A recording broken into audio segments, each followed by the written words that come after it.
घटनाक्रम रहा उस बारे में चर्चा करेंगे। बनते बंदा भी पहले तो आप सभी को और आपका स्वागत। साधुवाद आपका, सर्वप्रथम जय भीम नवोदय, और आप मीडिया साथियों का बहुत साधुवाद धन्यवाद चैनल, ताकि आप लोग उससे इस महाबोधि महाविहार के 1949 के जो एक्ट है, लंबे समय से फरवरी से आप यहाँ लगातार प्रसार करवा रहे हो और जनता तक अपनी आवाज पहुंचा रहे हो। आज हम उस समय धरने बैठे, यहाँ धरना बड़ा, इस समय धरना चल रहा है महाबोधि महाविहार का। हाँ जी, बोलिएगा कौन सा क्वेश्चन आप? बनते जी, आप पटना पहुंचे, रास्ते में क्या क्या घटनाक्रम हुए?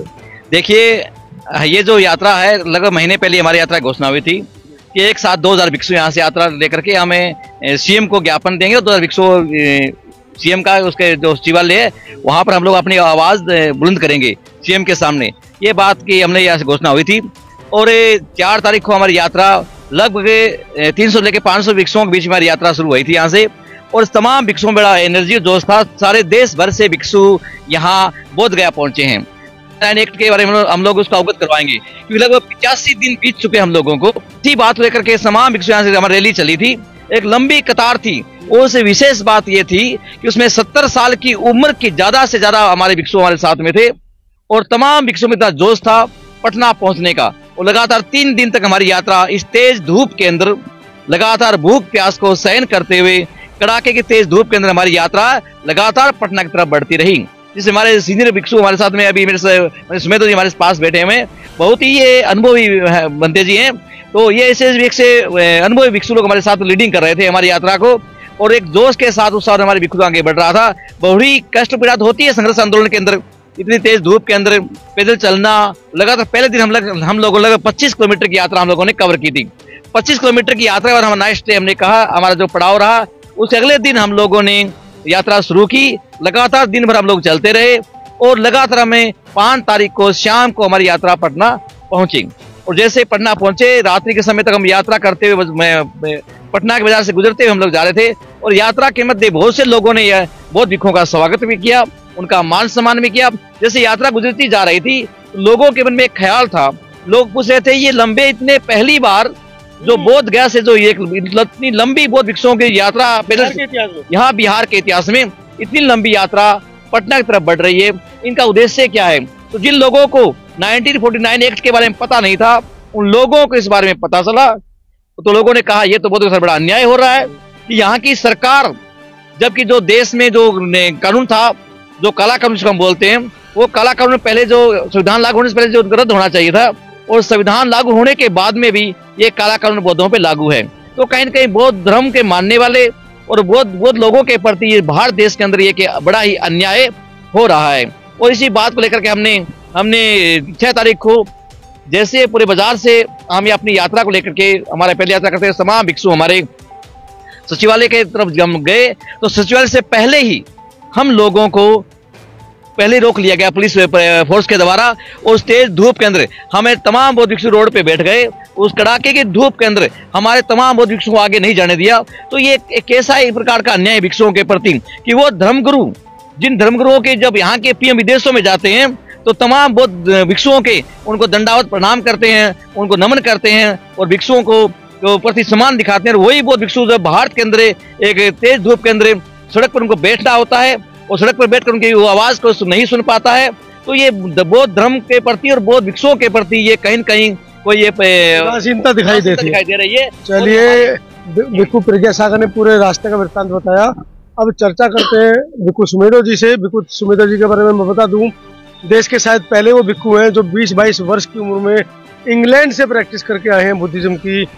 बनते जी, पहले तो अपना इंग्लैंड के वाला वो, क्योंकि बहुत कम ऐसे हमारे भिक्षु हैं जो फॉरेन रिटर्न हैं, बहुत कम भिक्षु ऐसे हैं जो बाहर से बुद्धिज्म की शिक्षा लेकर आए। पहले तो उस बारे में बताइए और बाद में फिर धरने की बात करें। देखिए, ऐसा है कि ये बात मेरे ख्याल से 99 की, इंग्लैंड में रहते थे जब उन्होंने मेरा प्रवचन सुना, 99 की बात है। उस समय वो वीडियो हुआ करते थे, बना के ले गए, वहाँ लोगों को सुनाया। मैं बहुत यंग था, लगभग 18-19 साल का रहा। हाँ, 19 साल की जी। तो वहाँ ले गए, ले जा करके उन्होंने लोगों को दिखाया। तो जब लोगों को अच्छा लगा तो उन्होंने जो बुलाया कि भाई हमें ऐसे प्रवचन करने वाले एक यंग भिक्षु चाहिए। तो इस तरह से मेरा जो नाता है वहाँ से शुरू हुआ, और उसमें जो हमारे डॉक्टर अंबेडकर मेमोरियल कमेटी है जो वुल्वरहैम्पटन में बनी हुई है, उनका मैं बहुत बहुत धन्यवाद करता हूँ। तो इस तरह से मेरी यात्राएं शुरू हुई। बंते चिलचिलाती धूप, जैसा कि बंते जी ने बताया कि सड़क पर चलना दुर्भर हो रहा था। पानी की व्यवस्था, क्योंकि पानी भी गर्म हो जाता है इसमें, अब गर्म पानी पीना, ये सारी व्यवस्थाएं हालांकि बहुत सुंदर तरीके से जो समिति ऑल इंडिया बुद्धिस्ट फोरम, उन्होंने इस पूरे मामले को, मतलब इस पूरे पद यात्रा को उन्होंने संयमित किया। लेकिन क्या, क्योंकि मैंने वीडियोज देखी, आप सबसे आगे, मतलब एक 12 साल का बच्चा भी उसमें है, 35 साल के, 40 साल के आप हैं, 50 साल के भी, 60 साल के भी, 70-75 साल के भी लोग थे। तो क्या अनुभव? देखिए, जो इस यात्रा को मैंने देखा इस चिलचिलाती धूप के अंदर, कि जहाँ मेरे जैसे लोग भी 1 या 2 किलोमीटर नहीं चल सकते हैं, वहाँ पर वो बच्चे से लेकर के जो 80 साल के जो भिक्षु हैं, वो लोग भी जोश के साथ चले। और 1-2 किलोमीटर नहीं, पहले दिन भी हम काफी लंबा चले, लगभग 12-13 किलोमीटर। तो एक बाबा साहेब का जो दिया हुआ जो कर्ज है और एक उमंग है कि नहीं, ये बौद्ध गया जो है बौद्धों के हाथ में आना चाहिए, इस ऐतिहासिक जीत में हमारा भी एक योगदान हो, वो कहीं लोगों के अंदर एक ऊर्जा बन रहा था। कुछ ऐसे भी लोग थे जिनको चोट लग गई, ऐसे भी लोग थे, बुजुर्ग लोग थे जो चल नहीं पाते थे, लेकिन वो जोश कहाँ से था, उमंग कहाँ से थी, वो मैं समझ नहीं सकता हूँ। और लोग चले, किसी ने आनाकाना नहीं करी। और इस चलते हुए जो एक भिक्षुओं का समूह था, उसको देख करके मुझे भगवान बुद्ध कालीन, जो हम सूत्रों को पढ़ते हैं कि भगवान बुद्ध भिक्षु संघ के साथ यात्रा कर रहे थे, तो ऐसा पंचशील के झंडे लगभग सभी के हाथ में थे और भिक्षु, मनोहारी दृश्य था, बड़ा मनोहारी दृश्य था।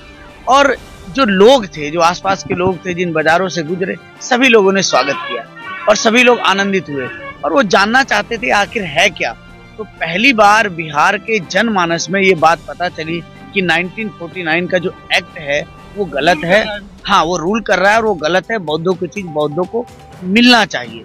और ये जो एक ऐतिहासिक यात्रा थी जो मुझे लगी, ऐसा नहीं मैंने 500-500 किलोमीटर की यात्राएं करी हैं, लेकिन इस यात्रा का जो विहंगम, जो सुंदर दृश्य था, वो कुछ और था। और हम यहाँ से चल करके पटना तक गए। बीच बीच में कुछ अड़चने भी आई, कुछ परेशानियां। ये पटना पे सड़क पे बैठना, मतलब प्रशासन इतना नाखुश था, नाराज था, या मतलब उसके ऊपर दबाव था आपको अंदर तक ना पहुंचने देना, क्योंकि मुख्यमंत्री प्रदेश के हैं और हम अपने मुख्यमंत्री से कुछ ना मांगे तो फिर? देखिए, ऐसा है कि जो बीटीएमसी है वो पॉलिटिकल अपॉइंटेड लोग हैं और ओबीएस है, नीतीश जी की सरकार है, तो नीतीश के अपॉइंटेड लोग हैं और वो लोग हमारे बारे में गलत सूचना दे रहे होंगे, प्रशासन भी देता है। हाँ, जो बीटीएमसी के लोग हैं, दूसरे लोग हैं, ओबीएस से देंगे। तो जब हम वहां पर पहुंचे तो वहां पर एक और धरना करने वाले लोग थे, तो इसलिए वहां बैरिकेड लगा हुआ था। लेकिन हमारे साथ जो है, जब हम वहां पर गए तो उन्होंने कहा भाई आगे नहीं जा सकते, क्योंकि हम भिक्षु लोग हैं, हम किसी से हाथापाई और वो एक नहीं हो सकता। हम लोग वहीं पर बैठ गए, जो सड़क है वहीं पर बैठ गए, कुछ भिक्षु लोग लेट गए। इसके बाद में वहां से एक व्यक्ति आए, उन्होंने कहा भाई हम 2 लोगों को ले जा सकते हैं मुख्यमंत्री के पास, जो उनके शब्द थे कि उनसे मिलाने के लिए। तो हमने कहा 2 लोग नहीं, 5 लोग जाएंगे। Then they agreed. 5 की जगह हम लोग 6 लोग गए। लेकिन ऐसा, आप थे साथ में? मैं भी साथ में था, हमारे भंते प्रज्ञा सागर जी भी साथ थे। तो क्योंकि वो कल छुट्टी का भी दिन था, तो मुख्यमंत्री निवास में जो उनका सचिवालय बना हुआ है, वहां पर ले जा करके उनके सचिव हैं, उनसे हमारी मुलाकात कराई। हमने उनको ज्ञापन दिया, हमने उनको अपनी सारी बातें बताई और प्रज्ञा सार जी ने तो काफी जिद भी किया, दूसरे भिक्षुओं ने भी, धम्मतप जी ने भी, और जो आकाश लामा है उन्होंने भी जिद किया कि भाई हमें मुख्यमंत्री से मिलना है। हम पहले भी ज्ञापन दे चुके हैं लेकिन कोई सुनवाई नहीं हुई और हम यहाँ पर बैठे थे, मुख्यमंत्री जी यहाँ से निकल गए, उनका बिल्कुल भी ध्यान हमारी तरफ नहीं आया। तो ये जो यात्रा है, ये जो पूरी लगभग 15 से लेकर के 18 किलोमीटर पटना के अंदर वॉक किया है पहले दिन, सही है बनते जी। तो ये जो भोपाल के लोग हैं, जनमानस है, जो मीडिया है, यहाँ तक कि बीबीसी वाले भी वहां आ गए, तो ये बात लगभग अब प्रशासन के कानों तक पहुंच गई है। और प्रशासन के कानों तक पहुंची है, इसीलिए मुझे लगता है आज पुलिस वाले यहाँ पर आए हैं छानबीन करने के लिए, भाई आई कार्ड दिखाओ, ये दिखाओ। हमने कहा हम चोर थोड़ी। वो तो सुनने में आया कि पहलगाम हमले से लेकर जोड़ रहे क्या कोई आतंकवादी ना घुस गया। अरे वो वहां नहीं रोक सकते, लेकिन जो शांति में धरना दे रहे हो उनको विघन डालने के लिए, डराने के लिए प्रशासन ऐसा करेगा। तो हम वहां पे जो मेमोरेंडम है वो दे करके आए हैं। लेकिन ये यात्रा अपने आप में अनुपम थी। हम चाहते हैं ऐसी यात्राएं और भी होनी चाहिए। जो लोग हैं भिक्षु बने, श्रामणेर बने, वो जाएं। इससे दो फायदे होंगे। एक तो जो बुद्ध का जो प्रचार है वो लोगों तक जाएगा। बहुत सारे लोग तो आज भी नहीं जानते हैं कि भिक्षु को भंते कह करके बुलाया जाता है। बहुत सारे लोग ये भी नहीं जानते कि पंचशील का झंडा कैसा होता है। तो ये यात्रा बड़ी फ्रूटफुल रही और उन सभी लोगों का, बुजुर्गों का मैं बड़ा धन्यभागी हूँ कि उन लोगों के अंदर जो जोश था, जो आवेग था, वो हमारे समाज में है। अगर नेतृत्व अच्छा हो, उद्देश्य अच्छा हो, तो आज भी हमारा समाज खड़ा होकर के सभी लड़ाइयाँ जीत सकता है, तख्ता पलट सकता है, सरकारों को मजबूर कर सकता है। और यदि भारतवर्ष के लोग, बुद्ध को मानने वाले लोग, बहुजन लोग और वो लोग जो समझते हैं कि बुद्ध का मंदिर है, वो खड़े हो जाएं, तो ये मंदिर, ये बुद्ध विहार, ये महाविहार बौद्धों को मिल जाएगा और इससे यहाँ के लोगों का भी भला होगा, बोध गया का भी। चलिए, मुद्दा है महाबोधि महाविहार को कुछ दूसरे धर्म के लोग जो इसके अंदर इंटरफेयर कर रहे हैं उनसे बचाना, और ये मांग नाजायज मांग नहीं है। पंडावाद से बचाना। आप साहब क्यों नहीं कहते हैं कि जो पंडावाद यहाँ पर है उस पंडावाद से बचाना, कि जो पंडावाद यहाँ पर अपने मंत्रों का उच्चारण करता है। अरे भाई आप बताओ ना, भगवान बुद्ध कौन है? आप क्यों झूठ बोलते हो कि ये पांडवों का है, ये इसका है? अरे झूठ मत बोलो। अगर आप किसी भी धर्म को, किसी भी जाति को मानते हो तो आप सच बोलो।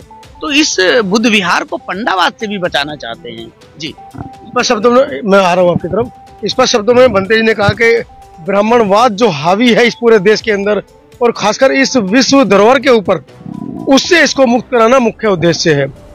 अब मैं दूसरी बात पर आता हूँ कि विश्व के अंदर ये पहली घटना है जो बोध गया में घटित हुई है। शायद लोगों का ध्यान इस ओर केंद्रित न हो।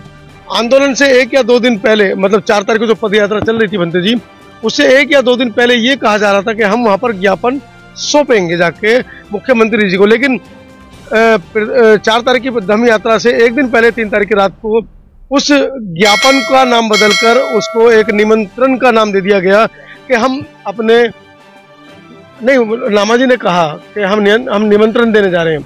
लेकिन फिर भी चलिए, अगर आप लोग इतनी संख्या में गए, भंते जी ने कहा छुट्टी थी, नहीं मिले, तो अब आज तो पूरा दिन निकल गया है, तो किसी तरह की कोई उधर से कोई मैसेज मिला है कि कुछ पहल आपकी तरफ की जा रही है? देखिए, आपने सही कहा साहब, मैं भी आश्चर्यचकित हुआ था कि जो घोषणा हुई थी वो ज्ञापन देने की हुई थी, और जैसे ही हमें 6 लोगों को वहां अंदर ले जाया गया और जब पता चला कि हम लोग निमंत्रण देने के लिए आए हैं, मुझे बड़ा ऐसा शौक सा लगा। मैं क्यों भैया, बात तो ज्ञापन की, मतलब ज्ञापन की बात हो रही थी, निमंत्रण किस चीज दे रहे हैं हम लोग? क्या 85 दिन से हमारी आवाज उन तक नहीं पहुंच रही है क्या? 85 दिन तक आंदोलन हमारा चल रहा है। जो बात ज्ञापन देने की हो रही थी, ज्ञापन हमने कई बार यहाँ के डीएम को, सीएम को हमने पहले दे चुके हैं, है ना। और चलो भाई, सीएम इसके माध्यम से, हम ज्ञापन के माध्यम से हम लोग वहाँ के लोगों को अवगत कराएंगे। और हमारा मेन उद्देश्य था कि यहाँ के बिहार तक हमारी यात्रा जाए और लोगों के जरे लोगों को इस बात के वाकिफ हो जाएं कि ये लंबे भिक्षुओं की यात्रा चल रही है, इसका उद्देश्य क्या है, इसका मोटो क्या है, ताकि लोग इसमें अवगत हो जाए और लोगों को पता चले।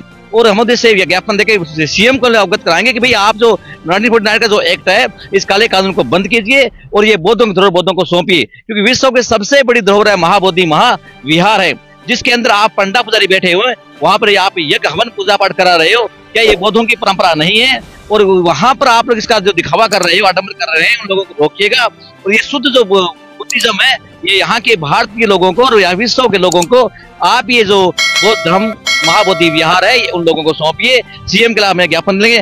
पर अचानक पता चला कि हम लोग निमंत्रण की बात कर रहे हैं, तो मुझे बड़ी हंसी सी आई सी।